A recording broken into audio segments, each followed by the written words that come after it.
بہن کی فضیلت۔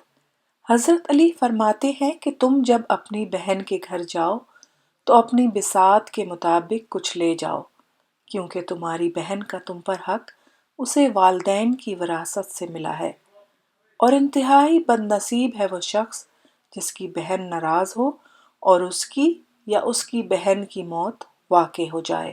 اللہ کا شکر ادا کرو کہ اللہ نے تمہیں یہ پاکیزہ رشتہ عطا کیا ہے اور تمہیں تمہارے دکھوں کا سہارا عطا کیا ہے۔ آنکھ دنیا کی ہر ایک چیز دیکھتی ہے، مگر جب آنکھ کے اندر کچھ چلا جائے تو اسے نہیں دیکھ پاتی۔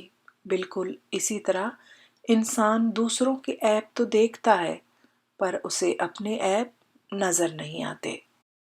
رسول اللہ صلی اللہ علیہ وآلہ وسلم نے ارشاد فرمایا، خیرات کو مت روکو ورنہ تمہارا رزق بھی روک دیا جائے گا۔